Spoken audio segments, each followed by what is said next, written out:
ladies and gents, this is Linda, shabbychic777, and today I am coming at you with a design team project for The Piece by Piece. Now this particular project, yes, you are thinking correctly, is not for myself. As usual, I don't think I've made a few things for myself, but this one again is for somebody else. This is for a wonderful member of my family. A few months back, I had put out a video of a sketchbook that I decorated up, and that one I did keep. And when she saw the video, she was exclaiming about how she loved it, and I offered to make her one. And, you know, she, of course, was like, "Really?" And I'm like, "Yeah, I'll make you one, no problem." So, like I said, that was a few months ago, and I finally have gotten it done for her. You know, over the months, we have kind of discussed, you know, what I was going to use on it and this and that. And, of course, I was either going to do shabby chic or a grungy line, and this one turned out grungy. So, you know, I'm not a true grunge artist. It's kind of a grungy shabby, but, you know, I do my best with what I got. So, I'm going to move the sign out of the way so we can get going. Now, this sketchbook is like a 6x9 size sketchbook. 6 inches wide and 9 inches long. So, I'm going to bring it in for you. Now, before I bring it in, hold that thought. This video, when this person sees this, this is going to be the first time that she sees this. Okay? Because, she's not seen it before. Anyway, so I hope you like it, sweetie, because this is what I came up with. All right, here we go. Here it is. Surprise! Oh, I really hope you like it. The papers I used is the Graphic 45 Communique collection. And I also used the Recollections Collection Union Square because I wanted to add a little more red in it, which you don't really see actually, but I did want to add some more red. So anyway, the sketchbook itself, I have textured all around the edges on the inside and the outside, right here. And the texture paste I used was the homemade texture paste that I learned from Saw Crafter's video. Excuse me. So that's the one I did here. She's got a great video on making your own homemade texture paste. So that was kind of fun. It's a more bigger texture. It's not like a fine grainy texture. So like I said, that was kind of more fun to do. Let's start. Oh, and then of course I sewed everything and distressed everything, and I inked all the edges and shimmer misted everything. So off we go. Let's start on the left edge. The laces I used from Beverly's store. I'm going to show you the pieces right now. The big one's easy to see, obviously, this lace here, but that is this one. Okay, I know, just beautiful, isn't it? I love it. About a 2-inch wide lace. Now, all the products that are used from the Piece by Piece on this project will be, the links will be on my blog. So if you want to go directly right to that project. And if you want to just go take a look around at the store as a whole, the links will be down below this video to the Etsy store, to the .com store, and also to the Piece by Piece blog, okay? And then there will be a link to my blog. Did I say that once already? For pictures and links to... There's going to be links to everything, you guys. Links to everything. Whatever link you need, it's going to be down below. Okay, back to the laces. This is the crochet trim that I used. Beautiful, from the Piece by Piece store. And then I also used this cute little black trim with the little cute flowers in the center. Yeah, cute. I used a lot of this on there. Well, about half of the book, half... I'll show you. Anyway, you only see about this much peeking out because it all got covered up.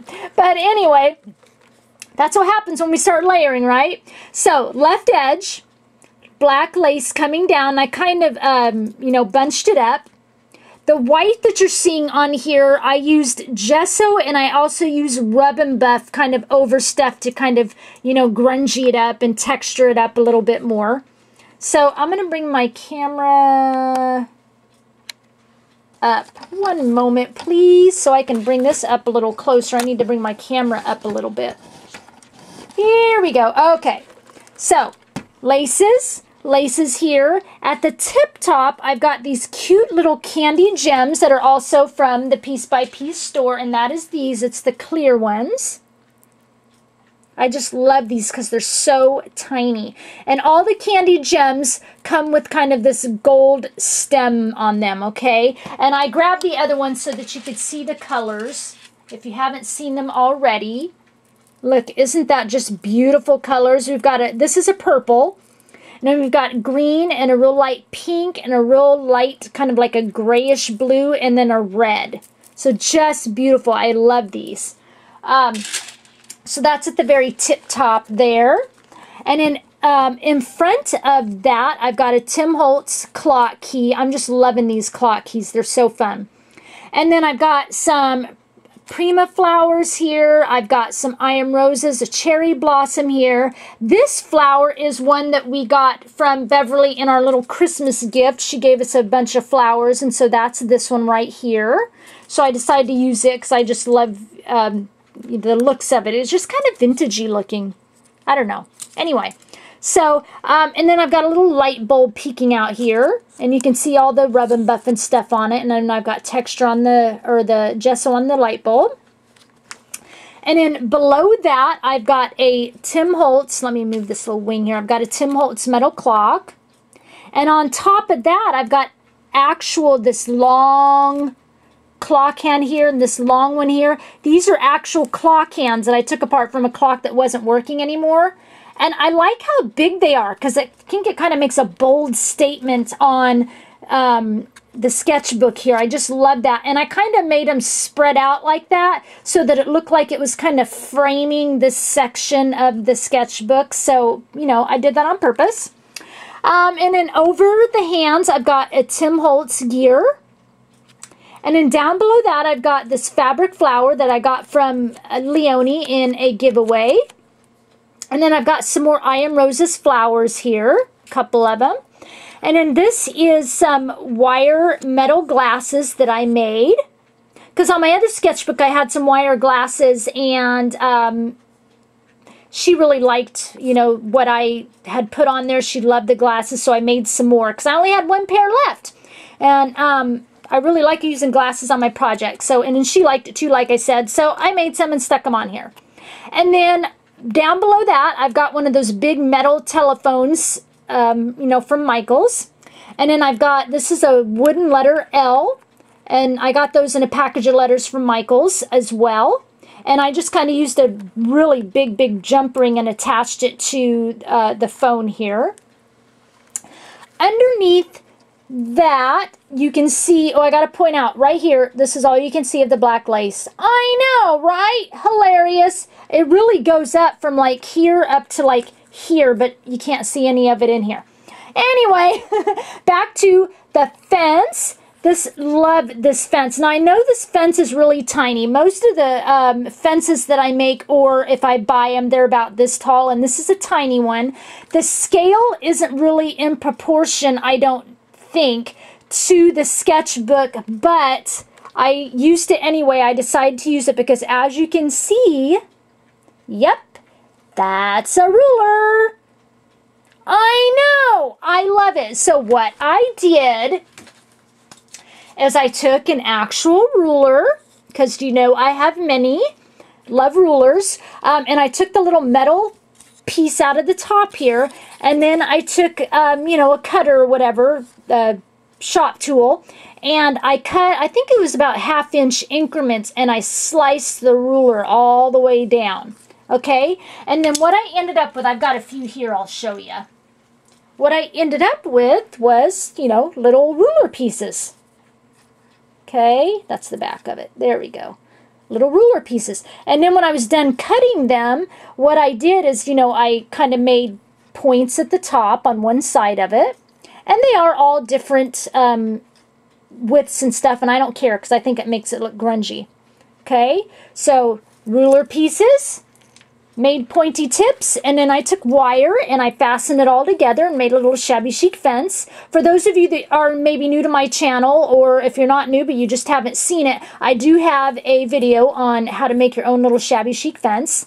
So that's what I did here, and then I inked it up, and then I used Rub and Buff on it to give it some more texture.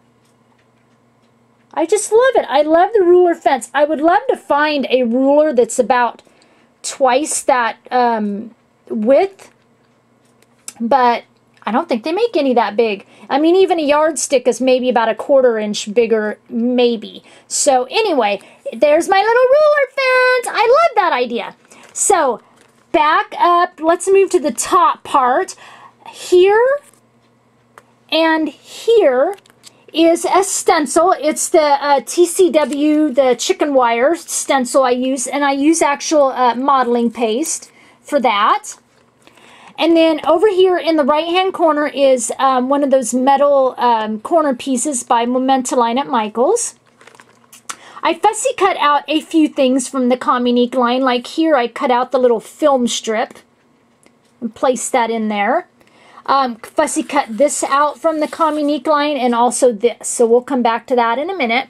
Up here is a chipboard word from the Prima Romance novel line. I thought it was cute because it's, you know, notes. And this is a sketchbook. It'll have notes in it. And also notes will refer to these cute little quotes down here. They're little notes. Underneath here, I wish I'd made it a little more visible, but I didn't. But there's actual chicken wire in there. And then on top of that, back to this, is I cut out from the Communique line, and it says, "Hello, this is Liberty speaking." But I thought it was cute because I had this. She has, you know, like a phone here, and then I've got a metal phone. And then this line right here is actually a picture of like an operator, I believe, a phone operator from the Communique line. So the front kind of has to do with phones, and the back, as you'll see when I turn it over, has to do with cameras. So anyway, so I placed this up on pop dots, so it's really dimensional, and underneath that I use these beautiful applique wings from Beverly Store, the Piece by Piece, and it's kind of, I placed the wings here intentionally because this, you know, is, you know, it says, "Hello, this is Liberty speaking," and, you know, she's wearing, like, you know, here in the United States, Statue of Liberty hat.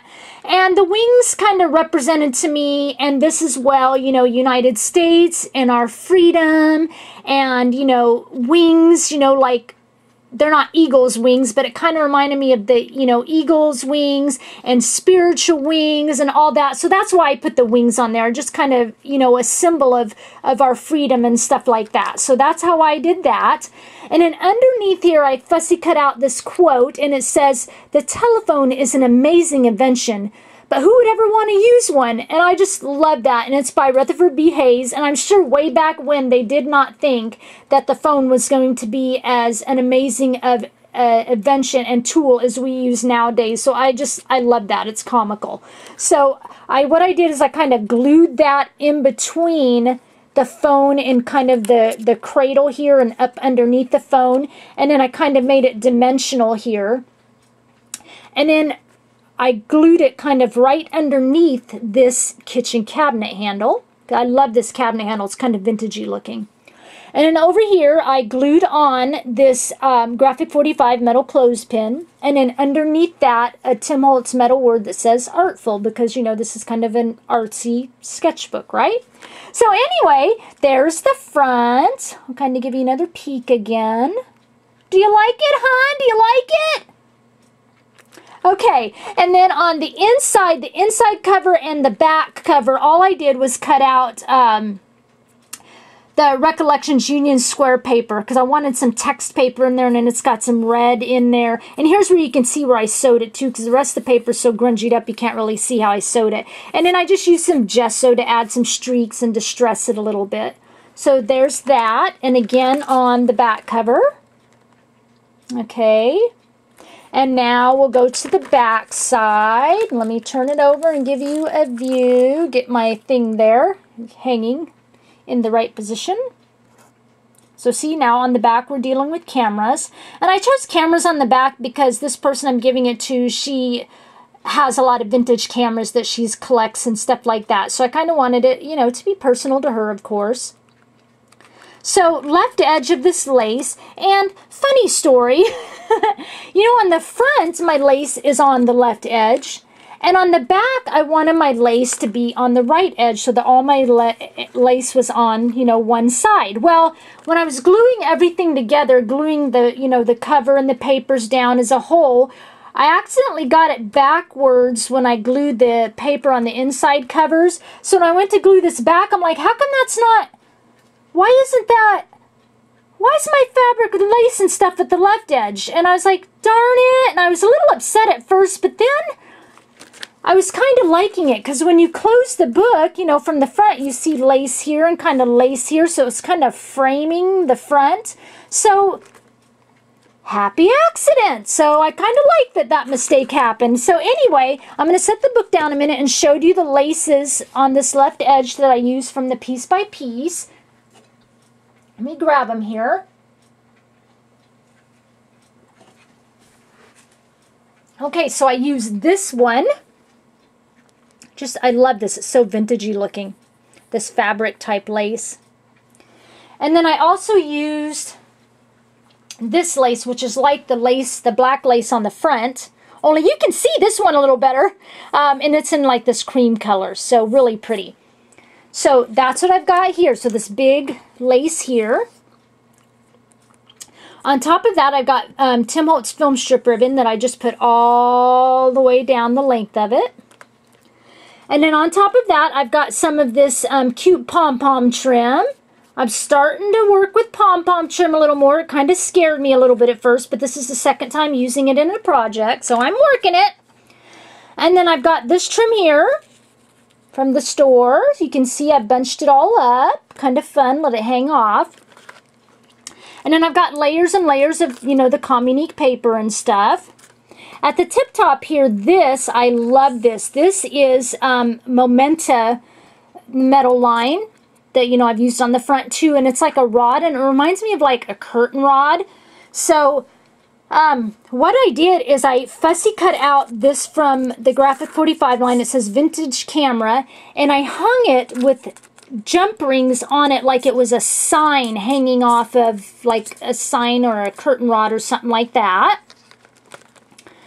And I did glue that down. I was going to leave it hanging free, but I decided to glue it down so it wouldn't get, you know, messed up or ripped up. And, you know, and I put little eyelets here and stuff. And the jump rings are actually round, but I kind of reshaped them to an oval so it would lay flat on the book. And then on the left edge, this I did leave free hanging. It's a Momenta line metal key. And in this beautiful little diamond heart is actually from Beverly's store. Let me grab it here. And it's actually a little metal diamond ribbon slider. And all I did is I cut out the little bar in the middle with some wire cutters. So that's what we've got here. So I just kind of jump ring that to the key, made it all cute, let it hang. Down here on this left edge, I used a stencil with modeling paste again, created this rose. Love that. On the right-hand side up here, I've got a little 7 Gypsies metal arrow. Over the top of that, I kind of really grungied it up, but it is these little half-back pearls from Beverly's store. I just kind of glued it to the top of that arrow, grungied it up with rub and buff and gesso. Okay. And then going down the line, I've got some images here. This is downloaded. Live, Love, Scrap gave us a link to some downloadable library cards. So I thought this was cute because it says, keep this book clean. So I printed it out and, you know, attached it to the book. These little images here that are fussy cut out are from Pink Paisley, actually the Christmas line, the City Sidewalks line, because they don't look Christmassy at all. So I put those there. And then I fussy cut out a Communique word here, and I kind of wrinkled it up and grungied it up. Next to that on this left edge is a little resin bird. These are also from Beverly's store. Let me show you the one I've got here, and this is a pink one. Aren't these cute? But the one I used was ivory, of course. So these come in like a set of 3 in her store, and different, she's got different sets of 3 colors, I guess. Like she's got pink, set of 3, she's got a set of ivory. I can't remember the other colors right off. But anyway, so those are really, really cute. And then I've got some little ephemera pieces here. This is cut from the Graphic 45 line. And this actually set a date of 1923, but what I did is used a Tim Holtz placket and added it to it just to kind of give it a little grunge vintage. So now I made the date 1925. I thought that was a fun idea. And then I fussy cut out a quote from that, and it says, "A good snapshot stops a moment from running away." So I thought that was cute, just a little cute little layering ensemble here. And down below, I believe this is from actually the Prima Romance novel line. I just love that little car. And then down below that, I've got another metal photo corner from Momenta line at Michael's. So again, there's the back as a whole. Okay, so that's it, you guys. There's my sketchbook that I created for this wonderful person. Again, sweetie, I hope you like it. And what do you guys think? Do you guys like it? I love it. I'm having so much fun with this. This was just a blast to make. So, like I said, all the links will be down below to everything you could possibly need a link to. And thanks for sharing your time with me, and I'll talk with you again soon. Bye.